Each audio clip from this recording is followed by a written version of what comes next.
What's up, guys? Lou from Triumph Strength Project.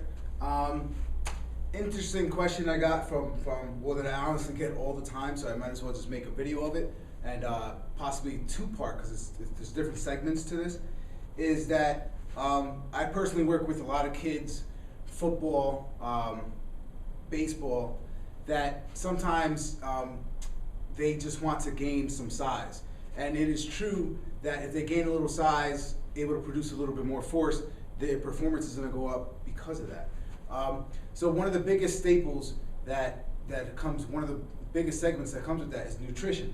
So I just wanted to go over some of the nutrition guidelines that they should be implementing into their diet. Understand that this is for your relatively skinnier person that has a trouble gaining weight, and it's specifically for your athletes. It's not intended for people that are looking for fat loss, and a lot of this does apply, but I'm specifically niching this towards that demographic of people. So with the nutrition, one of the, you break it down to different segments: protein, carbs, and fats. One of the biggest things, lean meats. We want our meat sources to be of high quality and rid of pesticides and substances that different agricultural farmers put into our products. So we're going to go with a grass-fed or something of that free-range meat. And you want to, it's a little bit more pricey, but understand this is what you're putting into your body, and this is what your cells are using for fuel.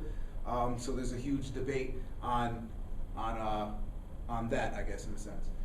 So with your meats, you're going to want, general rule of thumb is palm size, depending if you want to gain some, it's what I always, easiest thing to go about.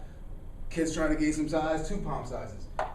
You're also going to want to implement a protein supplement, because it's kind of hard to carry around meat with you all the time, and to get it readily available, you're going to have to Tupperware, and it's part of my life personally. But the cheapest supplement you could possibly get is whey. There's a lot of debate on that also, but understand that bang per buck, it's decent. Whey or whey isolate, whatever works. So you're gonna want to have meat at every meal and change it up. All different types of meat. Obviously, your different chicken, your beef, your lamb, your pork. So we're talking about chicken, all different beef, and obviously we want the fat percentage on this. It doesn't have to be extra lean. It could be 85% or so, something like that. We're gonna want different fish, and basically anything with eyes or ears is protein. It has meat in it. And with our protein supplement, don't go crazy. This is just something. The word supplement is big time. Remember, supplement to your nutrition. It's not supposed to be in place of. So that'll handle big portion of it. This is pretty much the stuff that should be on your plate.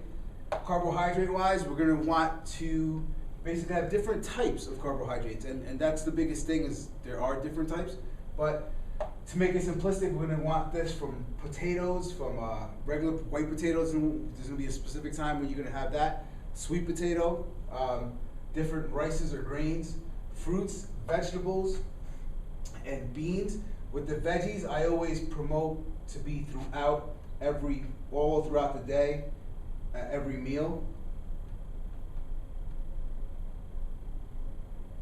If you can be, and have all different colors of the rainbow.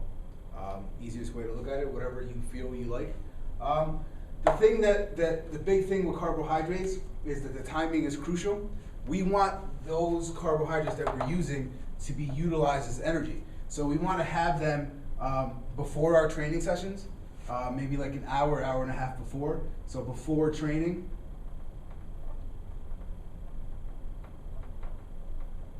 to be utilized for that fuel source for training. Obviously, this is going to be specifically for training. And then we're going to want after training also. After training, and this is to replenish glycogen stores. And glycogen is just the broken down product of carbohydrates and all fuel. But we're going to want that also to keep our energy levels up and to help repair the body in a sense. But that's the biggest thing, is we're going to want it before and after. So that's where people I mean, there's a huge debate on this. There's a huge, sometimes talking about nutrition is like talking about religion, I guess. So people take things 100% gold, blah, blah, blah.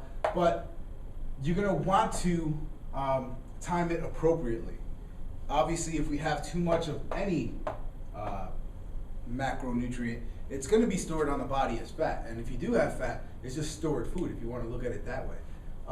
So remember, the timing is most important here. And then it gets individualistic after that, but these are just general guidelines.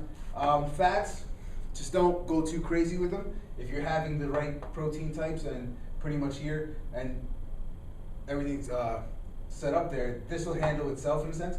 All different nuts, obviously cashews, almonds are excellent. Pistachios are good. And whatever nuts you really like. There are specific ones you may want to step away from, but I don't want to really get into that today. All different nut butters, cashew butter, almond butter, pretty good. Even if you want to, the oils are specific too. This is where people kind of forget, but if you're going to cook with oils, whatever you're cooking your food with, olive oil, coconut oil, supplement with fish oils. There's different types, obviously, but this pretty much handles the nutrition side, and this is just general guidelines of what the person should be having on their plate at every meal. And just remember the timing of the carbohydrates is what's most important. So from here, this is just a general template. And then what's most important for part 2 of this is the training. The training is what we want to basically hammer in, because the whole point of this person trying to gain size is for their sport or to stay athletic. Obviously, if you can't move, you're not going to be able to help on the field. So mobility comes huge into this. And then it gets specific per person on the training side, depending on their experience and where they're at. But that's part 1 of gain size that's useful. Stay tuned for part 2. I'm going to talk about all about different training and how you break that down and what the person, depending on their level, should be focusing on. Later.